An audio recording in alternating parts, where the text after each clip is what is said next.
साईराम। आज अगस्ट मास मासिक बैठक आमर अनुष्ठित होची साई बाबा प्रांगण में। आमर जो ऑर्गेनाइजेशन अच्छी साई वेलफेयर ऑर्गेनाइजेशन आज मासिक बैठक अनुष्ठित होची। ए बैठक रे आम साई वेलफेयर ऑर्गेनाइजेशन रो समस्त कर्मकर्ता उपस्थित अछंती। आम गोटे खुशी खबर जहाँ कि होची ना ये जो Sai welfare organisation registration programme थिला से रजिस्ट्रेशन प्रोग्राम टी कंप्लीट होईची एवं सेटा गोटे आम खुशी खबर। तो मु समस्त मेम्बर मान को अनुरोध करी टिके जोरदार करताल देवा जहाँ आम जहाँ गोटे ऑर्गेनाइजेशन रजिस्ट्रेशन प्रोग्राम थिला सेटा कंप्लीट होईची। बहुत खुशी कथा आम समस्त पई। तो यही जो जिनसटी आज होईची आम पाखरे उपस्थित अछंती समाजसेवी एवं एडवोकेट सार ना मिहिर कुमार स्वाई सर। तो आम सार आज मुख्य अतिथि रूप ये ग्रहण कर सार ठार शुणा आज जो बैठक थिला एवं सार को पाखु केमी लगुच एवं आम ऑर्गेनाइजेशन सार एडवाइस कौन रहिबो। आज आपण मान गहण में उपस्थित हो बहुत खुशी लगुच एवं आशा करुँची ऑर्गेनाइजेशन आउ उत्तर उन्नति कर आपण मान निष्ठा एवं एकाग्रता को देखला परे मन करुँची ये निश्चिंत आगू को जीव आर किसी संदेह। आज्ञा धन्यवाद सर सार को जोरदार कतलु। तापर आम पाखे उपस्थित अच्छा आमर प्रेसिडेंट जे बादल साहेब रथ। तो सार पाखु भी शुणा आज जो बैठक थिला एवं सार आमको कौन एडवाइस देवे केमती आम ए ऑर्गेनाइजेशन आहरी आगू आगू नहीं पारिबु एवं कौन उन्नतमूलक कार्य हो पार से सार आमको टे कह आम मान आज निश्चित भाव में एक ऐतिहासिक दिन जे आमर ये ऑर्गेनाइजेशन दीर्घ 1.5 वर्ष पूर्व प्रतिष्ठा 1.5 वर्ष जो प्रतिष्ठा चली रही है आम सर्टिफिकेट प्राप्त होइछु। से आम ऑर्गेनाइजेशन कार्यकर्ता समीर साहू आम सब धन्यवाद अर्पण कलु। आम मान पाखे मिहिर महांती जे कि काकटपुर अंचल जन सुनामधन्य एडवोकेट और समाजसेवी से उत्साहित करने उपस्थित थे। से प्रस्ताव देते जे आम ये साई वेलफेयर ऑर्गेनाइजेशन एक मैं ब्रांच ऑफिस काकटपुर करूँ वस्त्र करूँ ग्रामांचल जो टाउन एरिया जो मैंने लोक अच्छे से कि भाव में कार्यक्रम हाथ को लेकिन उत्तर उन्नति कर कार्यक्रम ग्रहण कराई। आम यही परिप्रेक्षी आमर उच्च शिक्षा कि प्राधान्य कर आम कार्यकर्ता मान उन्नति सहित एरिया उन्नति हम से आम आयुक्त सार सहित जोगाजोग कार्यक्रम नेबू और प्लांटेसन कर सब ठाकुर पाखे आम एरिया जो प्लांटेसन प्रोग्राम कर ठाकुर पाखे आउ क्लीनिंग प्रोग्राम कर यार उत्तर उन्नति निमित्त कार्यसूची सब ग्रहण कर। धन्यवाद सर। तो आम सार ठार भी शुणुले बर्तमान आम जा आमर सेक्रेटरी जी अच्छा मोनालिसा कर मैम मैम पाखु शुणा।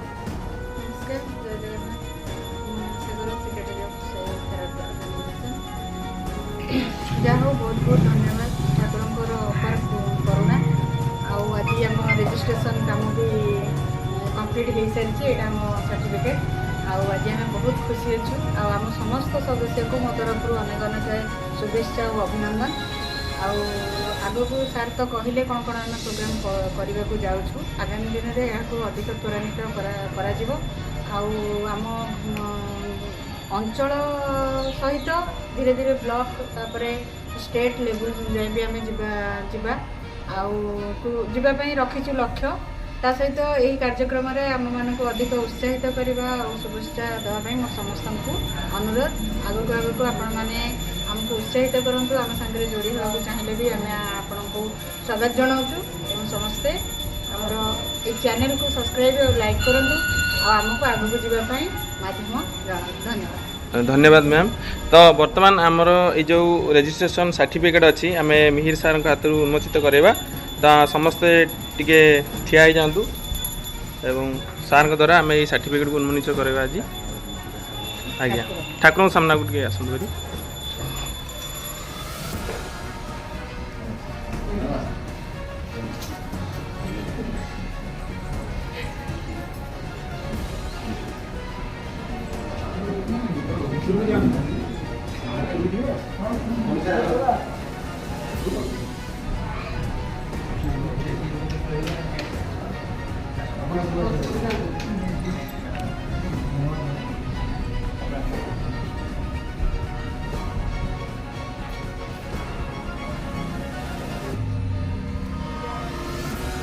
ସମସ୍ତେ ଏକା ସ୍ୱରରେ କହିବା ଓମ୍ ସାଇ ରାମ।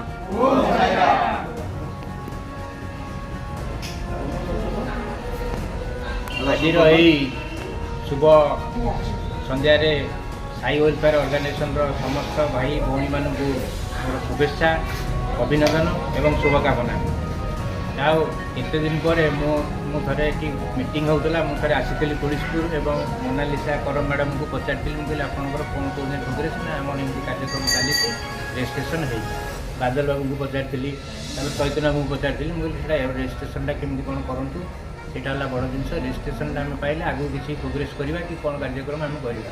ଯାହା ହଉ ଆଜି ବହୁତ ଭଲ ଲାଗିଲା ଏବଂ ଆପଣଙ୍କର ଅର୍ଗାନାଇଜେସନ୍ ତରଫରୁ ରେଜିଷ୍ଟ୍ରେସନ୍ ବି ଆପଣମାନେ ପାଇଗଲେଣି। ତେଣୁ ଆପଣମାନଙ୍କ ଉପରେ ବଡ଼ ଦାୟିତ୍ୱ ବି ବଢ଼ିଗଲା। ତେଣୁ କାର୍ଯ୍ୟକ୍ରମକୁ କେମିତି କ'ଣ କରାଯିବ ଏବଂ କେମିତି ଆଗକୁ ନେବେ ସେଇଟା ହେଉଛି ଆପଣମାନଙ୍କର ଦାୟିତ୍ୱ। ଆଉ ଗୋଟେ ସବୁଠୁ ବଡ଼ ଜିନିଷ ହେଉଛି ଶୃଙ୍ଖଳା।